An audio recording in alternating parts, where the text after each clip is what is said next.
Greetings, everybody. My name is Derek Siloan, and I am the Member of Parliament for Hastings, Lennox and Addington. I am very honored to be joined today by Dr. Byram Bridle from University of Guelph, Dr. Patrick Phillips from Englehart Hospital, and Dr. Don Welsh from the University of Western Ontario. These esteemed individuals will share their stories with you shortly, and I hope you have many questions to ask them. But first, I wish to make a brief statement. As many of you will already know, I have been among the most outspoken of all Canadian politicians with my concerns towards the way the federal government, in addition to our provinces and territories, have responded to the pandemic. Whether it was never-ending lockdowns, the curtailing of constitutionally protected rights, the extreme measures taken against Canadian small businesses, or basic concerns about informed consent and vaccination, mental health and deferred medical procedures that have caused a cascading effect on our health system. I've consistently stood up for Canadians when no other federal party would. Those of you watching this today may not be aware that several weeks ago I issued a call for whistleblowers to our medical and scientific communities across this country. Doctors, nurses, medical scientists, and other experts have indeed reached out to me through various channels to tell me their stories. At times, the information they've provided has been shocking. However, the single uniting factor was that none of their stories were being told either here in Parliament or in our national media. In fact, these individuals are being blocked at many levels from telling their stories. And since Parliament is about speaking the truth and the needs of the people, what more fitting location and fitting time than here on Parliament Hill to do this today?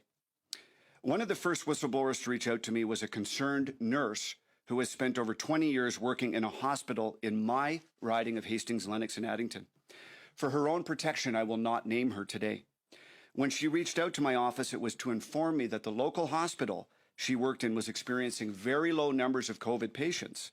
That is, until they took in many patients from Toronto hotspots, which artificially raised the number of COVID patients in our community in a way that was not accurately reflected in the local media reports to the public.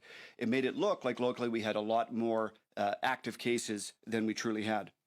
This type of fear-mongering in media reports has been a major issue of concern throughout this pandemic. Even worse, this nurse informed me that many of the sick patients had in fact already been vaccinated.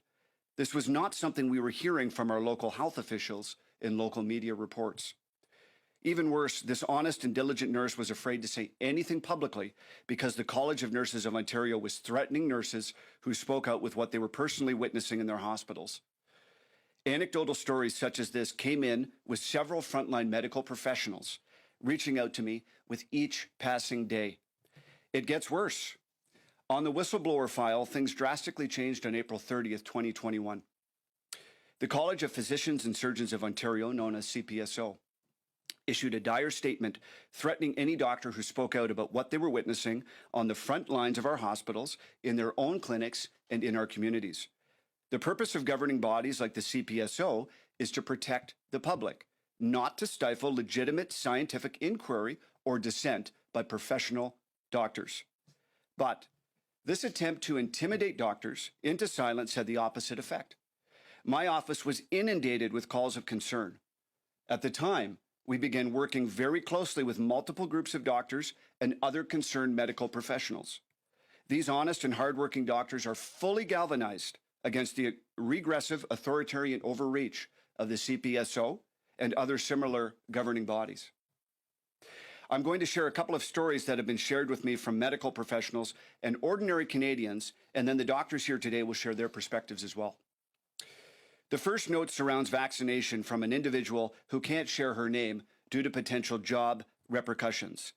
And her words to me are, Derek, I am a 30-year-old female citizen of Winnipeg who was recently pressured by healthcare workers and the media to take the COVID vaccine. I was told that the benefits outweigh the risks, but I now realize that I was never informed of any of the potential risks. 4 days after my first and only Pfizer dose, I was diagnosed with heart inflammation and fluid buildup around my heart.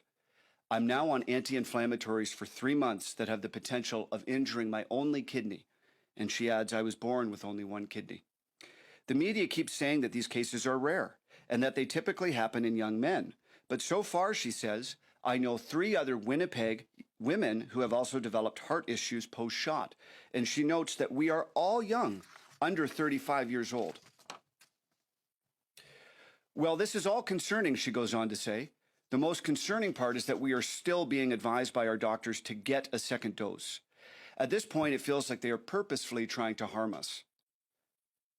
The second note I received comes from one of our honorable members of the Canadian Forces. And again, I received so many notes, I couldn't go over them all, but I picked a few to share today. I want to thank our members of our Canadian Forces for courageously doing their job, and for this particular member for sharing this note with me. Good morning, Mr. Siloan, he says. I am a CAF member who fundamentally believes that Canadians are being misled and taken advantage of by our government institutions. I feel it is my obligation to contribute to the betterment of our country and the safety of our citizens. As of Friday, my COC is boasting a 90% vaccination rate within the CAF. This was achieved by the following requirements. Number 1, CAF members are required to complete the DLN course before having a vaccination appointment scheduled on their behalf at a mass vaccination clinic on base with staff, other CAF members, and PHAC, Public Health Agency of Canada officials. Number 2, all members are required to attend the clinic regardless of their personal wishes to receive the vaccine or not. Upon arrival, members are seated and given a 2-page briefing document which summarizes the information in the online course. Members are then ushered one by one into cubicles and asked if they wish to receive the vaccine. A PHAC nurse is on site to answer any questions. The member is free to leave after a 15-minute period of observation. In my experience, he goes on to say, I felt that both times I went to the clinic that I was being pressured and encouraged to blindly accept the process. On my second visit, which was much more aggressive, I was directed to speak with the public health nurse who advised me that I was not authorized to obtain the vaccine from civilian sources and that the vaccine was in short supply, and that it was just like a flu shot, which would have many follow-up booster shots. I asked the nurse when the vaccine would be licensed in Canada out of interim use authorization, and was stunned when she knew nothing of the actual process. I am concerned for my fellow members, he says. I have witnessed my coworkers suffer vaccine injury in the past, and am sure that the military will cover up the true devastation caused, as it has done before with suicides. There is talk that the vaccine will be mandatory for all CAF members in November. My solemn plea to you is that this is somehow prevented.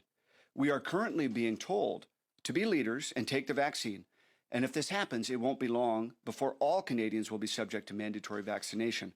Thank you for your time, a scared CAF member. So I've shared a couple of private notes with you to me from Canadians involving their interactions with health professionals and institutions. As you can see, we should be asking questions about this process, but whenever someone does so, they are intimidated or censored by whomever it is that they're reporting to. With that in mind, it became clear that I had to convene a summit today to tell you personally and directly about the censorship several doctors are facing here in the country, and these doctors that are with me today are indicative of many, many more doctors. And I've spoken with dozens and dozens of them personally, and I'm certain there are hundreds of doctors and scientists across this country who are facing extreme pressure and censorship for asking legitimate scientific questions. Many people at high levels across the federal and provincial governments are misleading the public. And the media must now hold these officials accountable for their lack of transparency and honesty on these matters. In these troubling times, I thank you for being here today. And all I can say is God bless Canada. Thank you so much for being here with me today.